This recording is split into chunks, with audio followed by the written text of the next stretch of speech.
여러분은 군대 하면 무슨 생각이 떠오르시나요? 저는 그 생각이 듭니다. 다신 절대 가고 싶지 않다. 그런데 여기 그 군대에서 빠져나오지 못한 한 사람의 이야기가 있습니다. 들어보시겠습니까? 싫어도 그냥 들으시죠. 2000년도 초겨울, 한동안 자동차 서비스 센터에서 일을 배우다 입대를 했던 때였다. 우리 부대는 시내에서 산속으로 1시간은 차를 타고 들어야 하는 영해 부대였는데 워낙 산속이다 보니 여름이면 산 깊숙이에서만 볼 수 있는 별의별 잡초가 기어 올라오고 겨울이면 살면서 느껴보지 못한 극한의 추위가 찾아오는 지옥 같은 곳이었다. 하지만 무엇보다 마음에 안 들었던 건 산지다 보니 작업할 곳 투성이었단 점이었다. 당시 난 하루도 빠짐없이 선임들과 작업을 나갔는데 꼬인 군번 탓에 거의 1년 넘게 작업 준비, 작업 보조, 뒷정리같이 시덥잖지만 번거롭고 힘든 일만 맡았었다. 그런데 눈치가 없었던 난 매번 선임들에게 욕과 갈굼을 먹고 심할 때는 폭력을 당하기도 했다. 나중에 한 사실이지만 나는 소위 패급이라고 불리던 병사였다. 그렇게 바보 취급을 받던 당시에 내겐 같은 소대이자 같이 작업을 나가던 선임 일병 A가 있었다. 밥 먹듯 내게 폭언을 하던 다른 선임들과는 달리 그는 날 항상 살갑게 대해주었다. 게다가 A는 소위 S급이라 불릴 정도로 군생활을 잘하는 선임이었다. 그렇게 뛰어난 선임이 날 챙겨준다는 사실은 군생활의 큰 보탬이었다. 그러던 어느 날 A 선임을 포함한 다른 몇 명의 선임들과 함께 작업을 하던 날이었다. 흡연하고 싶단 선임 덕분에 잠시 쉬는 시간을 가졌었는데 A와 난 비흡연자라 그들이 담배를 피러 간 동안 가만히 풀리에 앉아 쉬었다. 그런데 갑자기 선임 A가 다짜고짜 이상한 이야기를 늘어놓기 시작했다. 이제 슬슬 말할 때가 된 것 같네. 무슨 말씀이십니까? 사실 말이야, 내 군생활 이번이 10번째다. 10번? 어떤 걸 말씀이십니까? 죄송한데 무슨 뜻인지 모르겠습니다. 그니까 이 지랄 같은 군생활을 10번째 하고 있다고. 아, 그렇습니까? 슬프시겠습니다. 새끼 또 영혼 없이 말하는 거 봐. 지금 나 진지해 임마. 아, 죄송합니다. 장난이신 줄 알고. 우선 알아둬라. 근무 때 더 얘기해 줄 테니까. 선임 A가 그 얘기를 꺼냈을 때 무슨 얘기를 하나 싶었다. 군생활이 10번째라는 건 현재 20년 가까이 군복무를 하고 있다는 건데 그의 말대로라면 20대 중반이었던 그가 5살 때 입대를 했다는 게 된다. 말도 안 되는 소리였다. 난 그저 실없는 장난이겠지라고만 생각했는데 한편으론 이런 장난이 갈굼보다 낫지 않은 마음도 들었다. 그렇게 그 일을 잊은 며칠 후 그와 함께 야간 근무를 서게 된 날이었다. 초소는 새벽에만 느낄 수 있는 고요함 속에 귀뚜라미 소리와 잔잔한 바람 소리만 들리고 있었다. 살짝 졸음이 올까 말까 하던 찰나 그가 고요함을 깨트렸다. 야, 엊그제 내가 한 얘기 기억나지? 어떤 얘기 말씀이십니까? 내가 이 짓 10번째 하고 있다는 얘기. 아, 혹시 장난치셨던 거 말씀이십니까? 무슨 벌써 기억이 안 나냐? 하긴 매번 그랬으니까. 이상하게도 그는 내게 얘기를 꺼낸 게 마치 처음이 아니라는 듯 이야기했다. 또한 너무나 진지한 태도였기에 이번엔 장난으로만 받아들일 수 없었다. A일병님, 장난치시는 게 아니라면 지금 무슨 말씀하시는지 잘 모르겠습니다. 우선 믿고 안 믿고는 너한테 맡길 테니까 한번 들어봐. 난 사실 이 군생활을 10번째 되풀이하고 있어. 지금껏 훈련소부터 저녁 때까지 군생활을 9번이나 반복했다 이거야. 연수로 따지면 어느덧 20년이지. 씨발. 물론 지금 속으로 코웃음 칠 수도 있어. 근데 나는 얼마나 어이없었겠냐. 나도 내가 왜 이 지랄을 계속하고 있는 건지 모르겠다. 자, 훈련병들 기상. 맨 처음엔 그냥 꿈인 줄 알았어. 존나 좆같은 꿈. 근데 꿈이 아니었지. 그래서 3번째, 4번째 되풀이 됐을 땐 눈에 뵈는 게 없어지더라. 그래서 부대에서 나가려고 정말 별의 별짓을 다 했어. 타령도 해보고 영창도 가보고 심지어 군사 법원까지 들락날락 했으니까 말이야. 근데 뭐가 어떻게 되든 간에 마지막엔 결국 부대로 복귀하게 되는 거야. 내가 이렇게 부대를 나가려고 하고 복귀하기 싫어했던 이유가 뭐였냐면 항상 저녁날 여기서 시내로 나가는 부대 버스를 타다 사고를 당하고. 자, 훈련병들 기상. 훈련소로 다시 돌아가기 때문이었어. 그래서 이대로는 안 되겠다 싶어서 부대 버스를 안 타고 그냥 걸어 나가보려고도 했었지. 근데 절대 그렇게 안 시켜주더라고. 워낙 산속이다 보니까 걸어서 내보냈다가 사고라도 나면 부대 자체에서 골치 아프다 이거지. 간부들한테 사고 안 날 거라고 괜찮을 거라고 호언장담을 하는데도 소용없었어. 그래서 저녁날에 말 안 하고 몰래 걸어서 나갔었는데 타령으로 취급하더라. 그래서 내가 결국 최후의 수단으로 생각해낸 게 부모님께 저녁날 부대 근처까지 태우러 달라고 부탁하는 거였어. 근데 막상 생각해보니까 결국 부모님 차로도 사고가 날 것 같아서 차마 오라고 말씀 못 드리겠더라. 그게 내가 지금까지 저녁날 부대 버스를 탈 수밖에 없었던 이유야. 그래서 버스를 탈 때마다 존나 미치고 팔짝 뛰는 거지. 완전 눈 뜨고 코 베이는 격이잖아. 아니 아예 죽으면 또 몰라. 다시 훈련소로 돌아가 버리니까 씨발 돌겠는 거야. 그래서 언제는 진짜 죽어버리려고도 했었어.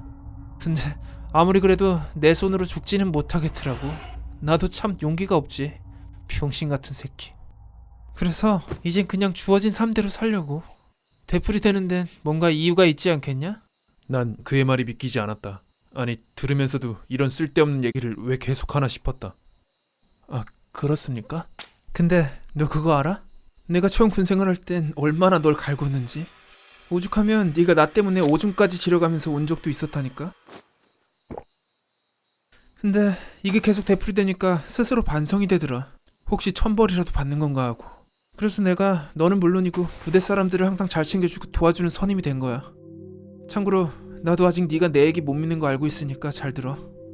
내일 오전에 군단장이 우리 부대 불식 검문하러 올 거다. 사단장 연대장도 모르는 건데 너만 알아둬. 오케이? 너도 이 짓거리 20년째 해보면 날마다 무슨 일이 일어나는지 기억 못할 수가 없을 거다. 계속 한 귀로 흘려듣기엔 그의 허언증은 심각한 수준이었다. 군대가 사람을 이렇게 미치게 만드는구나 싶을 정도로. 그런데 다음날 오전 난 경악을 금치 못했다. A 말대로 우리 영예 부대에 군단장이 온 것이다. 그때 느꼈던 기분은 살면서 처음으로 느낀 기묘하고 알 수 없는 기분이었다. 하지만 그때까지만 해도 설마 했었다. 그래, 개인적으로 군단장님을 알았던 걸 수도 있잖아. 군단장을 맞이하기 위해 연병장으로 집합하다 마주친 A는 나를 보며 씩 웃었다. 그리고 그는 내게 다가와 귓속말로 군단장이 휴가 하나 뿌릴 거야. 아마 군단장이 뭐 질문할 건데 그때 손 들고 1978년이라고 말해. 난 여전히 믿을 수 없었지만 휴가라는 말에 혹시 하는 마음으로 군단장 말에 귀를 기울였다. 그리고 단상 위에 선 군단장은 정말 A의 말처럼 군단이 창시된 연도를 물어봤다. 나는 흥분감에 가득 차 생각에 여지도 없이 손을 들고 1978년이라고 말했고 군단장 포상을 받았다. 그렇게 나는 A의 말을 믿게 되었다. 아니 믿지 않을 수 없었다. 그때부터 난 매일 A의 파란만장한 그리고 영화 같은 얘기에 빠져들었다. 그러다 문득 그가 너무 안쓰럽고 불쌍하게 느껴졌다. 군생활을 10년이나 되풀이한다고? 도대체 왜? 만약 그 되풀이를 막지 못한다면 어떻게 막을 수 있을까? 그를 위해 많은 생각을 하던 중 한 가지 묘안이 떠올랐다. 바로 저녁날 부대 버스에 사고가 나지 않도록 정비하는 것이었다.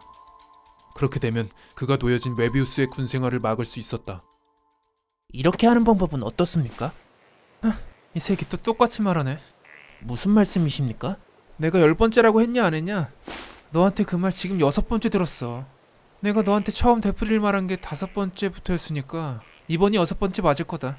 그래서 우리 같이 매번 부대버스 정비했었잖아 임마. 아, 그렇습니까?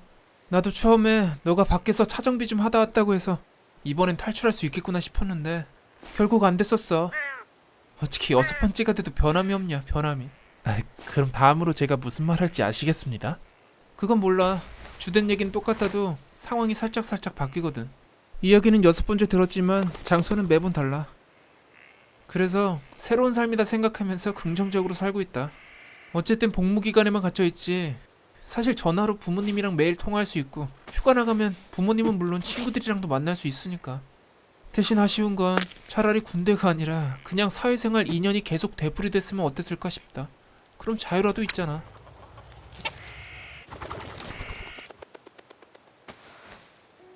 가슴이 아팠다. 하지만 어쩔 도리가 없었다. 난 그냥 그를 위로해줄 뿐이었다. 그리고 그 점은 그가 유독 나한테만 비밀을 털어놓은 이유기도 했다. 근데 내가 왜 너한테만 말해야 하는지 아냐?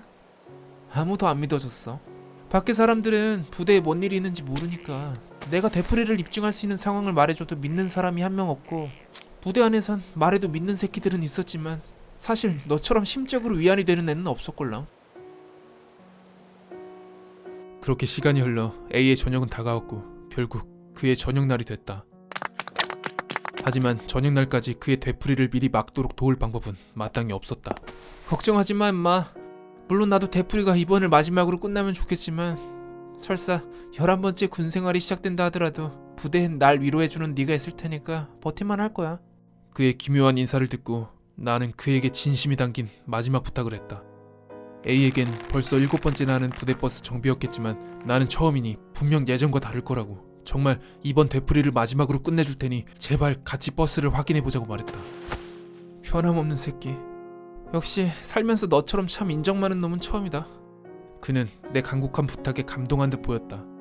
다행히 그가 전역할 당시에 나는 거의 연대 완고였기 때문에 수송대 허락 없이도 버스를 내 정비 실력으로 맘대로 확인할 수 있었다.